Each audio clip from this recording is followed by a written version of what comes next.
할렐루야, 문인수 목사입니다.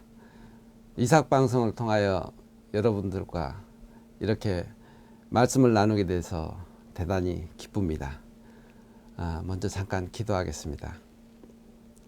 하나님 아버지, 오늘 또 저희로 성령을 통하여 하나님 나라를 찾는 그 심령을 주님 지켜주시옵소서. 예수 그리스도 이름으로 기도합니다. 아멘. 오늘 말씀은 누가복음 9장 57절에서 62절까지 보겠습니다. 제가 말씀을 읽겠습니다. 길을 가실 때 어떤 사람이 여짜오되 어디로 가시는지 나는 따르리이다. 예수께서 이르시되 여우도 굴이 있고 공중에 새도 집이 있으되 인자는 머리 둘 곳이 없도다 하시고 또 다른 사람에게 나를 따르라 하시니 그가 이르되 나로 먼저 가서 내 아버지를 장사하게 허락하옵소서. 이르시되 죽은 자들로 자기의 죽은 자들을 장사하게 하고 너는 가서 하나님의 나라를 전파하라 하시고 또 다른 사람에게 이르시되 주여 내가 주를 따르겠나이다마는 나로 먼저 내 가족을 작별하게 허락하소서. 예수께서 이르시되 손에 쟁기를 잡고 뒤를 돌아보는 자는 하나님의 나라에 합당하지 아니하니라 하시니라. 오늘 말씀은 누가복음 9장 나를 따르라는 제목으로 말씀을 나누고자 합니다. 오래된 얘기입니다만은 제가 이제 젊은 시절에 군대를 가게 되면은 군대에서 이제 훈련을 하고 있는 동안에 아니고 이제 훈련을 마치고 나면은 그 부대 내에서 훈련 받은 사람들 중에서 특수부대 요원들을 뽑아요. 그래서 이제 공수부대, 뭐 특공대 이런 사람들을 이제 와서 뽑아갑니다. 그럴 때 어떤 자격 요건이 있어요. 체격이 키가 얼마 이상, 담력이 있는 사람, 또 사회에서 무슨 운동 격투기 이 실력을 갖고 있는 사람 이렇게 해서 자격을 뽑아가요. 또 요즘 그 텔레비에서 보면은 이 가수들을 뽑는데 그걸 오디션이라고 그러대요. 오디션을 보고서 가수의 자질이 있는지 또 연예인의 자질이 있는지 이렇게 뽑아가는 것 같아요. 지금 오늘 이 말씀은 예수님이 나의 제자를 지금 뽑아야 되겠다 이렇게 생각을 하고 계시는 거예요. 그래서 예수님의 제자가 되는 자격을 지금 이 말씀에서 통해서 저희가 알 수 있어요. 오늘 이 말씀에는 세 종류의 사람이 나타나요. 그리고 세 종류의 요건을 예수님이 말씀하시는 것 같아요. 먼저 자청해서 내가 어디든지 주를 따르겠나이다 이렇게 말씀하시는 사람이 있었고, 또 다른 한 사람은 나를 따르라 그러니까 내가 먼저 아버지 장례식을 치러야 되겠습니다. 장례식을 치르러 가겠습니다. 이런 사람이 있었고, 또 한 사람, 세 번째 사람은 내가 주를 따르겠나이다마는 나로 먼저 가서 내 가족에게 작별 인사를 하게 하옵소서. 이렇게 조건을 달았습니다. 이 세 종류의 사람들의 조건을 우리는 하나하나 한번 생각을 해보기로 하겠습니다. 먼저 맨 먼저 내가 주여 어디를 가든지 내가 주를 따르겠나이다. 이 사람은 오늘 본문에는 안 나타나 있는데 이 사람은 이 마태복음에 보면 같은 내용의 이 설교가 이 말씀이 나오는데요. 서기관으로 그렇게 한 서기관이 이렇게 해서 나옵니다. 그래서 이 사람은 그때 당시 서기관이었던 사람이에요. 서기관이라 그러면 그때 당시 서기관이라 그러면은 이 로마 유태 사회에서 그때 당시 상당히 높은 지위에 있었던 그런 사람이에요. 재력으로나 권력으로나 또 어떤 율법을 아는 데 상당한 그 지위에 있었던 사람이죠. 이 사람이 자청해서 내가 예수님을 따르겠습니다 라고 지금 나왔어요.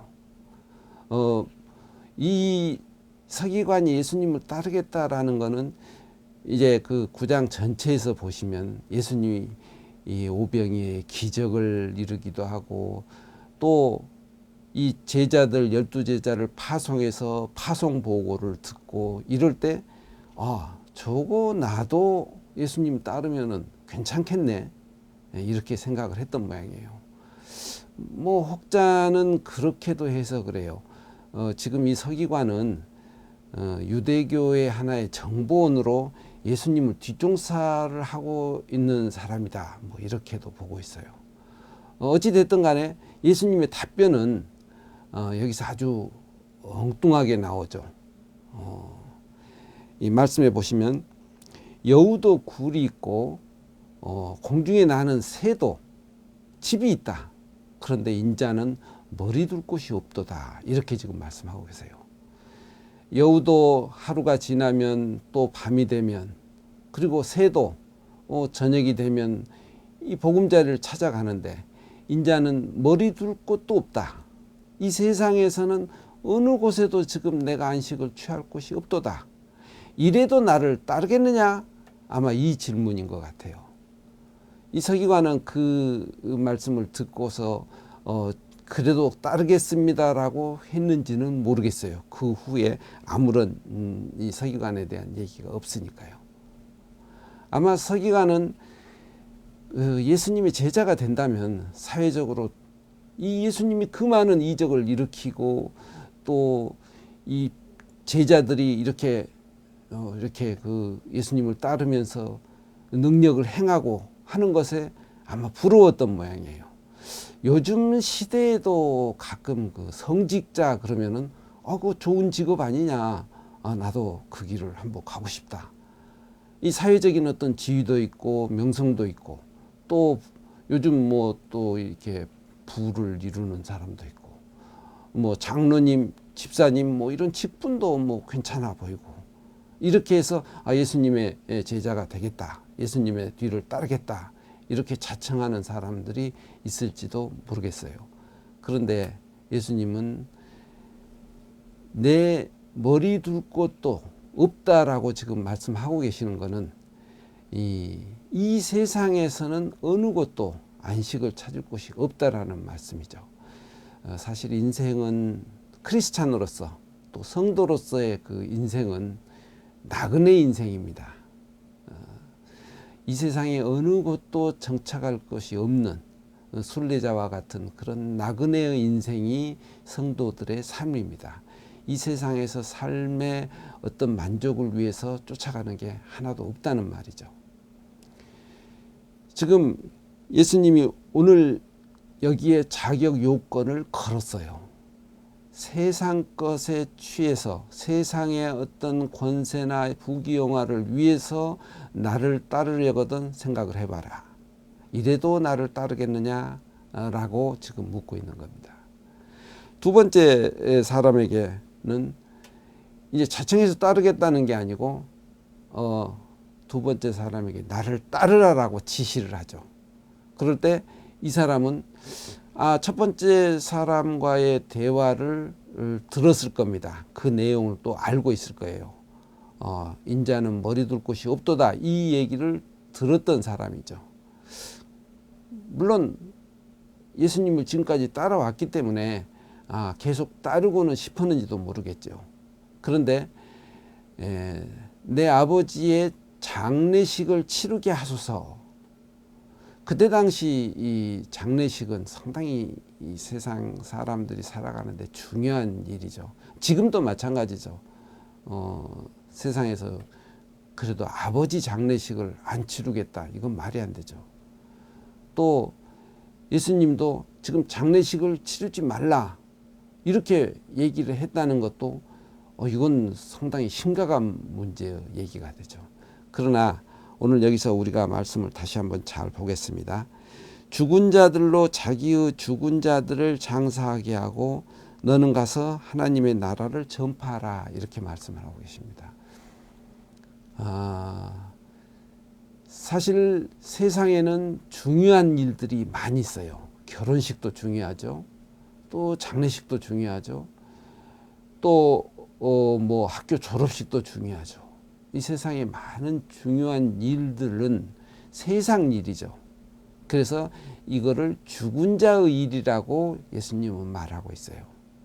그러면은 예수님을 따르겠다는, 예수님의 제자가 되겠다라는 사람들은 이제 예수님이 내 안에 들어오고 내 안에 새 생명을 얻은 사람들입니다.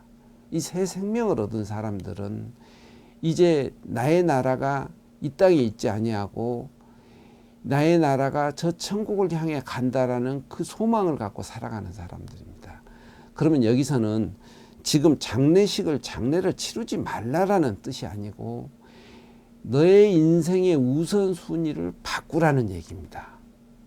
우리가 지금까지 세상에 살면서는 이 장례식이 중요하고 결혼식이 중요하고 입학식이나 졸업식이 중요한 그런 것들에서 이제 나의 삶의 우선순위가 하나님의 나라의 전파에 있다라는 것을 지금 말씀하고 계신 겁니다.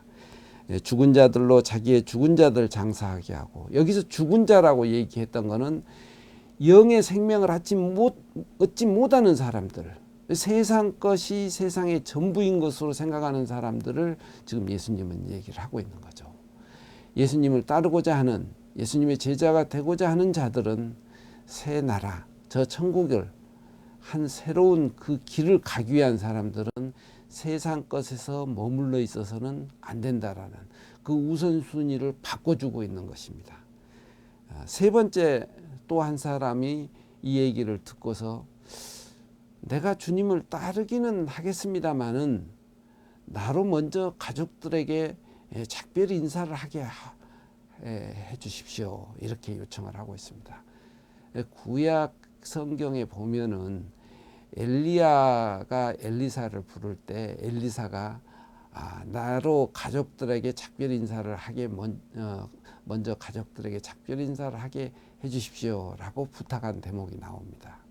뭐 그와 유사한 느낌이 들기도 하지만 제가 느낄 때는 이 소돔과 고모라에서 이 롯의 가족이 빠져나올 때 이 롯의 아내가 뒤를 돌아보지 말라고 했는데 뒤를 돌아보고 마는 그런 것 같은 느낌이 들어요. 사람이 사는 동안에 과거를 돌아보고 과거를 회상해보고 과거에 참 그때 좋았지라고 과거에 머물 수도 있어요. 롯의 아내가 그 소돔과 고모라에서 그 환락과 향락을 즐기던 그 시절이 그리워서 뒤를 돌아보는 순간 소금 기둥으로 변해버린 것처럼 아마 예수님도 그것을 염려해서 손에 쟁기를 잡고 뒤를 돌아보는 자는 하나님의 나라에 합당하지 아니하니라 이렇게 말씀을 하고 계십니다. 가족에게 돌아가서 이제 내가 새 길을 가겠다 이 얘기를 못하게 한다 그런 의미가 아니라 이제 내가 예수님의 제자가 되겠다 하고 마음을 먹었을 때는 이제 곧바로 그 길을 달려나가라는 그런 말씀입니다. 여기서 이제 쟁기를 잡는다라는 얘기가 나오는데요. 제가 어렸을 때 시골에서 자랐기 때문에 지금 농촌에는 쟁기질하는 사람들이 없어요. 모든 게 다 그 기계로 밭을 갈고 논을 갈고 이렇게 돼 있는데 옛날에는 그 소가 이렇게 쟁기질을 하게 되면 뒤에서 이제 쟁기를 잡고서 따라가는데 그런 구경하기를 좋아했고 또 자주 봤고 제가 해보기도 했습니다. 쉽지 않아요. 보통 사람들이 하게 되면은 이게 쟁기를 하고 가면 그 길이 이렇게 똑바로 골이 만들어지질 않아요. 삐뚤삐뚤 이렇게 삐뚤어져요. 그래서 쟁기를 잘하는 사람한테 이제 여쭤보죠. 어떻게 하면 잘하냐고 그랬더니 쟁기질을 할 때 절대 이 쟁기를 보지 말라. 소를 봐라. 쟁기를 끌고 가고 있는 소 머리를 보고서 조절을 해라. 그래서 소가 벌써 고개를 왼쪽으로 틀고 오른쪽으로 틀고 할 때마다 소의 방향이 안 흔들리도록 잡아줘야 쟁기질이 잘 된다라는 그런 말씀을 했습니다.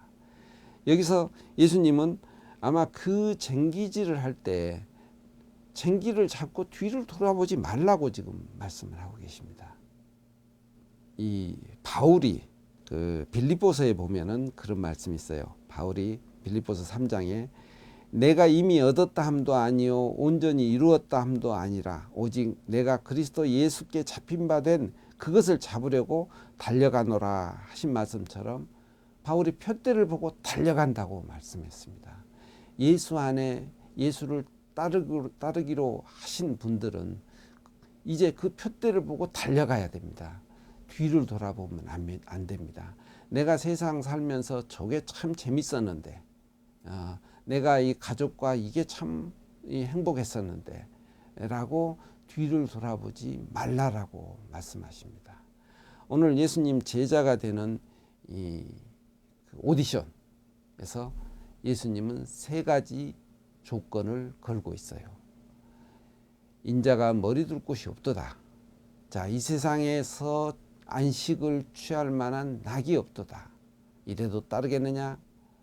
두 번째, 죽은 자의 일과 산 자의 일을 구별해서 말씀을 하고 있습니다. 세 번째, 뒤를 돌아보지 말라고 말씀하십니다.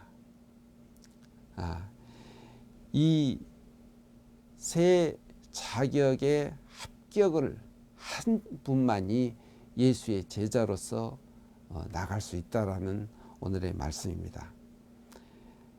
누가복음은 예수님이 그 갈릴리 사역에서 1차, 2차를 마치고 이제 3차 갈릴리 사역에 지금 들어와 있는 내용을 지금 설명을 하고 있어요.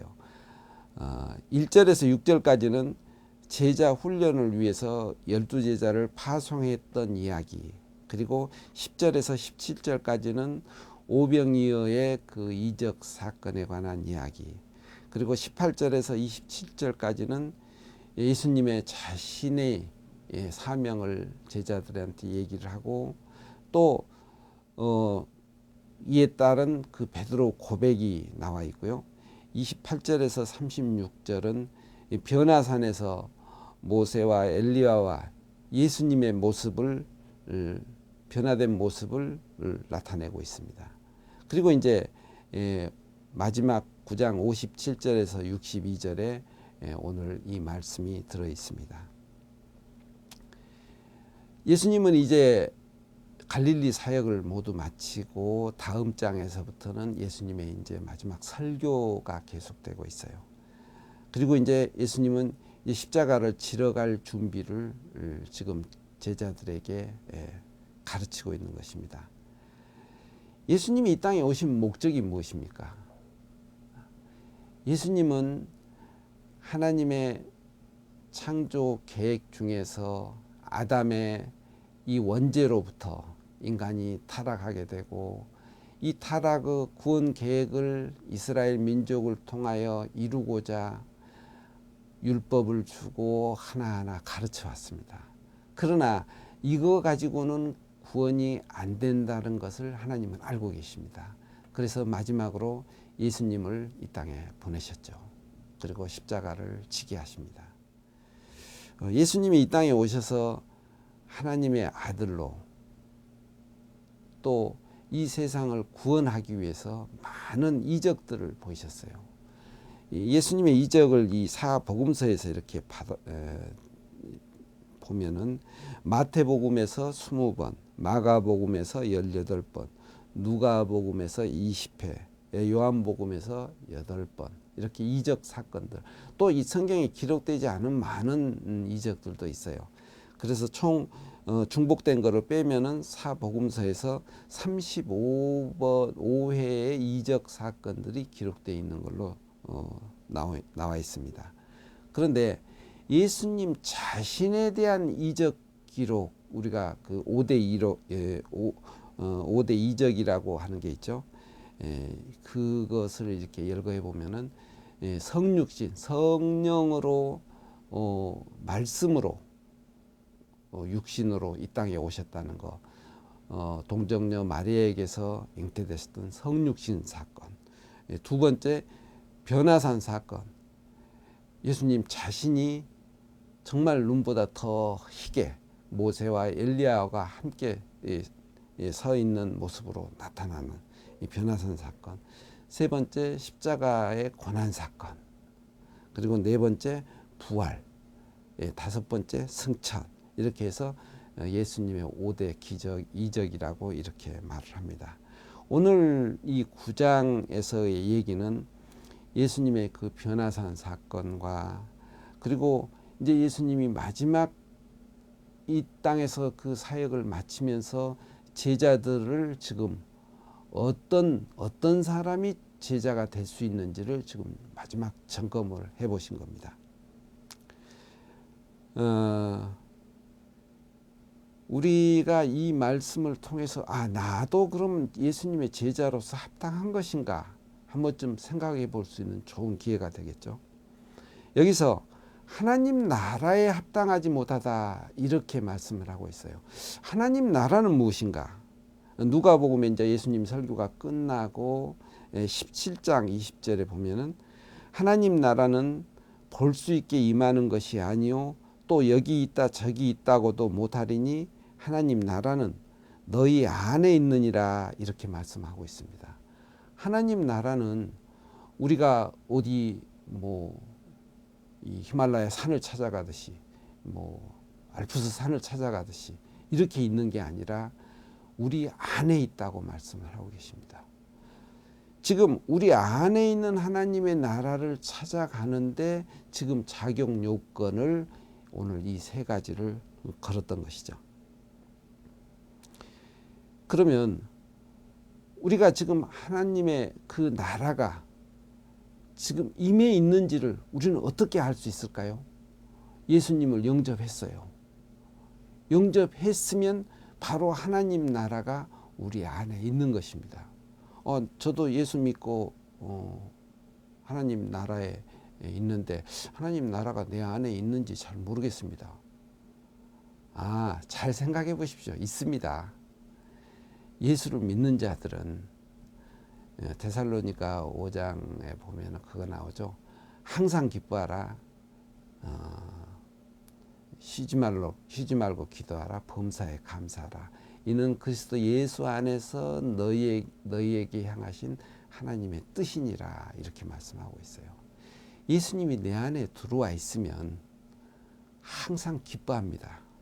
그러니까 지금 항상 기뻐하라 이렇게 지금 말씀을 하고 있는데 예수님이 내 안에 들어와 있으면 항상 기쁩니다. 항상 기도하게 됩니다. 그리고 모든 일에 범사에 평범한 일에 감사의 마음이 쏟아져 나옵니다. 이게 하나님의 나라가 내 안에 들어와 있는지 안 들어와 있는지는 이것을 한번 점검해 보시면 됩니다. 내가 항상 기뻐하고 있는가? 내가 정말 주와 동행하는 이 기쁨을 이 세상 누구와 비교할 수 있겠는가? 이것 때문에 우리가 하나님 나라를 전파하지 않을 수가 없죠. 제가 나이가 많이 들어서 목사가 됐습니다. 정말 이 하나님 나라를 전파하지 않고는 견딜 수 없는 그런 안타까움 때문에 이 길을 자청해서 택했습니다. 하나님 나라는 이미 우리 안에 들어와 있는 것입니다. 가끔 우리가 얘기를 하다 보면은 이런 얘기를 해요. 이렇게 힘들게 세상 살다가 그래도 죽어서 천국 가는 거 아닙니까? 그럴 때 제가 그런 사람들한테 이렇게 얘기하죠. 살아서도 모르는 천국 죽어서 어떻게 합니까? 살아서 맛보지 못한 천국을 죽으면은 보입니까? 살아서도 모르는데요. 우리 마음 안에 예수님이 들어오면 벌써 변화된 우리 삶을 우리는 느끼게 됩니다. 하나님의 나라가 우리 안에 있는 자들은 항상 성령이 함께 하시기 때문에 성령이 항상 함께하는 자들은 항상 기뻐하게 되고 감사하게 되고 하나님과 교제가 이루어지고 하나님과 예수님과 동행하게 되는 것입니다. 이 기쁨이 넘친 자들은 하나님 나라를 전파하지 않을 수가 없어요. 가만히 있어도 그 사람을 통해서 예수님의 향기가 풍겨져 나옵니다. 이게 예수님을 믿는 사람들, 예수님을 따르는 사람들이 이루는 그 길입니다. 우리 오늘 이제 우리 심령이 이처럼 하나님 나라로 가득 찬 저와 여러분이 되기를 예수님 이름으로 축원합니다. 잠깐 기도하겠습니다. 하나님 아버지, 오늘 예수님의 제자된 길을 예수님이 제시해 주셨습니다. 이 세상에서 나그네와 같은 삶 가운데서 오직 하나님의 나라를 내 안에 느끼며 살 수 있는 저희들이 되도록 항상 붙잡아 주시고 인도하여 주옵소서. 예수 그리스도 이름으로 기도하옵니다. 아멘.